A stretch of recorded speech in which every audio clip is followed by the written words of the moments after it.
दोस्तों LT gate भर्ती 2025 से संबंधित महत्वपूर्ण नोटिस जारी हो चुकी है आज 7 जनवरी को। आप लोग जानते हैं कि एलटी गेट का एग्ज़ाम 17-18 जनवरी को प्रस्तावित है, जिसमें सोशल साइंस, जीव विज्ञान, अंग्रेजी, शारीरिक शिक्षा की प्रमुख रूप से परीक्षाएं होनी हैं। अब इसमें छात्र मांग कर रहे थे कि चूँकि प्रयागराज में माघ मेला शुरू रहेगा, इस वजह से परीक्षा जो है प्रयागराज में जो साथी देने जाएंगे उनको बड़ी कठिनाई का सामना पड़ेगा। बहुत सारे जो अभ्यर्थी हैं सेंटर पर निश्चित समय पर नहीं पहुंच पाएंगे, लोगों की परीक्षा छूट सकती है, अव्यवस्था रहेगी, परेशानी होगी, जिसके दृष्टिगत छात्र मांग कर रहे थे कि परीक्षा जो है आगे पोस्टपोन कर दी जाए। तो कुल मिलाकर के लोक सेवा आयोग ने आज नोटिस जारी करके क्लियर कर दिया है कि परीक्षा आपकी आज जो है पोस्टपोन नहीं होगी, परीक्षा बिल्कुल नियत समय पर कराई जाएगी। लेकिन सहूलियत ये दे दी गई है कि कोई भी परीक्षा प्रयागराज में नहीं कराई जाएगी। प्रयागराज में जितनी भी परीक्षाएं थी उन सबको दूसरे जनपदों में शेड्यूल कर दिया गया है। प्रयागराज को परीक्षा केंद्र नहीं बनाया गया है और परीक्षा नियत समय से रहेगी। तो पहली बात आप समझ लीजिए, परीक्षा नियत समय से हो रही है, कोई भी परिवर्तन नहीं है। यहाँ पर देखिए, सामाजिक विज्ञान की परीक्षा 17 जनवरी को सुबह पाली में 9 से 11 के बीच, जीव विज्ञान की परीक्षा 17 जनवरी को द्वितीय पाली में 3 से 5 बजे के बीच, और अंग्रेजी की परीक्षा 18 जनवरी को सुबह पाली में, शारीरिक शिक्षा की परीक्षा 18 जनवरी को शाम पाली में कराई जाएगी। तो ये तो शेड्यूल हो गया, परीक्षा प्रयागराज में नहीं होगी, इतनी चीज़ें आपको क्लियर हो गई होंगी। ठीक है। अब एक बड़ा प्रश्न यहाँ पर ये उठता है कि चलो ठीक है, बाहर के अभ्यर्थी प्रयागराज नहीं आएंगे, लेकिन जब प्रयागराज में अव्यवस्था रहेगी तो प्रयागराज के जो अभ्यर्थी हैं वो कैसे जाएंगे दूसरे जनपदों में? एक प्रश्न ये भी है, क्योंकि माघ मेले में आप लोग जानते होंगे सिटी के अंदर जो ट्रांसपोर्ट सर्विसेज होती हैं बंद कर दी जाती है, भीड़ बहुत ज़्यादा पड़ती है क्योंकि प्रमुख स्नान पर्व पड़ रहा है आगे पीछे, तो ट्रैफिक बंद हो जाता है। ठीक है, तो आने जाने में बड़ी समस्या रहती है, भीड़ बहुत ज़्यादा रहती है।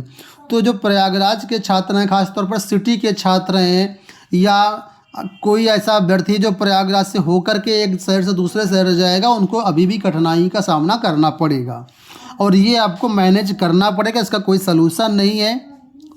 ठीक है, बाकी प्रयागराज सेंटर नहीं रहेगा, ये समझ लीजिए। तो ये चीज़ें आपको क्लियर हो गई होंगी। अब बात करते हैं एडमिट कार्ड के बारे में कि एडमिट कार्ड की क्या अपडेट है। तो एडमिट कार्ड आपके जो है ये जारी कर दिए जाएंगे कब? आज है 7 तारीख, कल है 8 तारीख। तो इसमें आप देखेंगे सेकंड पैराग्राफ में तो लिखा है कि इस परीक्षा के लिए जो एडमिट कार्ड हैं वो आयोग की वेबसाइट पर 8 जनवरी 2026 से उपलब्ध रहेंगे। तो एडमिट कार्ड आप लोग कल से डाउनलोड कर पाएंगे। अभ्यर्थी अपने OTR नंबर के द्वारा प्रवेश पत्र डाउनलोड कर पाएंगे। प्रवेश पत्र में जो भी आपको नियत तिथि मेंशन है, जो भी टाइम मेंशन है, जो भी डेट मेंशन है, जो भी सेंटर मेंशन है, वहीं पर जाकर के आपको परीक्षा देनी है। ID प्रूफ की मूल प्रति, ओरिजिनल ID कार्ड और एक छाया प्रति अपने साथ लेकर के जाना। परीक्षा प्रारंभ होने के कम से कम आपको 1 घंटा 30 मिनट पहले पहुंच जाना है, क्योंकि एंट्री जो है आपकी 9 बजे की परीक्षा है, तो 7:30 बजे एंट्री प्रारंभ हो जाएगी और 8:15 पर यानी कि 8:15 बजे यानी 45 मिनट पहले गेट बंद हो जाएगा। तो टाइम का बहुत ध्यान रखिएगा। इसके साथ ही लोक सेवा आयोग की सभी परीक्षाओं में उत्तर प्रदेश सार्वजनिक परीक्षा अधिनियम 2024 प्रभावी है। ठीक है, जो कि 6 अगस्त 2024 को जारी किया गया था। इसमें अनुचित साधन का प्रयोग करते पकड़े जाने पर या उसका प्रयास करने पर कड़े प्रावधान किए गए हैं, जिसमें करोड़ों रुपए जुर्माना और आजीवन कारावास तक शामिल है। तो इन चीज़ों को सुनिश्चित करते हुए आप इस एग्ज़ाम में शामिल होइए। अब दोस्तों एक बड़ी महत्वपूर्ण बात यहाँ पर है सोशल साइंस वाले अभ्यर्थियों के लिए। सोशल साइंस वाले अभ्यर्थी आप लोग जानते होंगे कि आपके सोशल साइंस में 4 सब्जेक्ट मुख्य रूप से होते हैं। पहला होता है भूगोल, दूसरा होता है इतिहास, तीसरा होता है अर्थशास्त्र और चौथा होता है नागरिक शास्त्र। तो इन 4 विषयों में किन 2 परीक्षाओं की आप परीक्षा देंगे? क्या उनका ग्रेजुएशन से कोई लेना देना है? OMR में किस तरीके से आपको प्रश्न सॉल्व करने हैं और बुकलेट में कैसे प्रश्न आपके आएंगे, इस मुद्दे पर आप चीज़ों को समझ लीजिए, नहीं तो बाद में परेशानी होगी और गलत करेंगे तो आपकी आंसर की भी जो OMR है वो रिजेक्ट होगी। तो समझना बहुत ज़रूरी है। यहाँ पर देखिए बताया गया है कि जो आपकी परीक्षा होनी है 17 जनवरी को सुबह पाली में, उसमें सामाजिक विज्ञान में 4 खंड हैं, भूगोल, इतिहास, अर्थशास्त्र और नागरिक शास्त्र, 4 खंड रहेंगे। हर एक खंड में 60 प्रश्न हैं, यानी 60 प्रश्न भूगोल के होंगे, 60 इतिहास के, 60 इसके, 60 इसके। आपको सारे नहीं हल करना है, आपको सिर्फ इन 4 खंडों में कोई भी 2 खंड हल करने हैं। ध्यान समझिएगा, 4 में से कोई भी 2, और इन जो 2 खंडों को आप हल करेंगे उनको कैसे मेंशन करेंगे OMR में, उसके बारे में बताना है। कि जो आपको OMR सीट मिलेगी उसके प्रथम भाग, यानी सामने प्रथम भाग में 2 भाग होंगे उसमें, तो प्रथम भाग में 1 से 30 तक क्वेश्चन के लिए आपको आंसर देने की जगह रहेगी।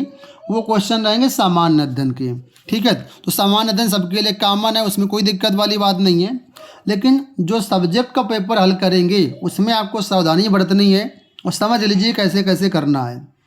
तो लिखा हुआ है कि जो OMR का द्वितीय भाग होगा और जो OMR का तृतीय भाग होगा, मिलाकर OMR के 3 भाग बताए गए हैं, ठीक है। तो द्वितीय भाग में ऑप्शनल 1 और तृतीय भाग में ऑप्शनल 2 लिखा रहेगा, ठीक है।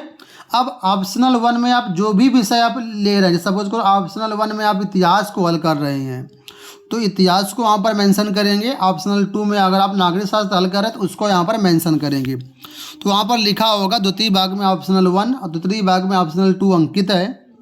उसके नीचे यानी इन ऑप्शनल 1 और ऑप्शनल 2 के नीचे 4 विषय मेंशन होंगे, भूगोल, इतिहास, अर्थशास्त्र, नागरिक शास्त्र, 4 मेंशन होंगे।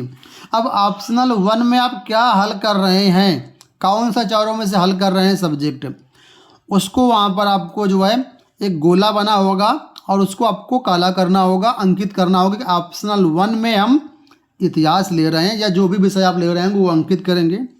इसी तरह ऑप्शनल 2 में भी जिस विषय के प्रश्न आप हल करेंगे उस विषय को वहाँ पर सम्मुख गोला जो बना उसको काला करना होगा, ठीक है, ताकि ये क्लियर पता चल पाए कि ऑप्शनल 1 में आपने किस विषय के प्रश्नों को हल किया है और ऑप्शनल 2 में आपने किस विषय के प्रश्नों को हल किया है। तो अगर ये सही नहीं करेंगे तो OMR सीट आपकी सही जच नहीं पाएगी, आपके मार्क्स जो सही किए होंगे वो गलत हो जाएंगे क्वेश्चन, क्योंकि हर क्वेश्चन अलग अलग होगा तो विकल्प ही नहीं मैच करेंगे। OMR आपकी कुल मिलाकर के रिजेक्ट हो जाएगी, आप भर्ती से बाहर हो जाएंगे। तो इन सब चीज़ों को ध्यान देना, बहुत ही सावधानी से ये सब काम आपको करना पड़ेगा और इसको आप अच्छे से पढ़ लीजिएगा। आपके एडमिट कार्ड पर भी ये इंस्ट्रक्शन हो सकता है लिखे हों। एडमिट कार्ड कल से डाउनलोड होंगे 8 जनवरी से। governmentjobcenter.com पर एडमिट कार्ड आपको मिल जाएंगे, लिंक वहाँ से डाउनलोड कर सकते हैं। लिंक इस वीडियो के डिस्क्रिप्शन बॉक्स में भी दिया गया, वेबसाइट और पिन कमेंट में भी दिया गया है।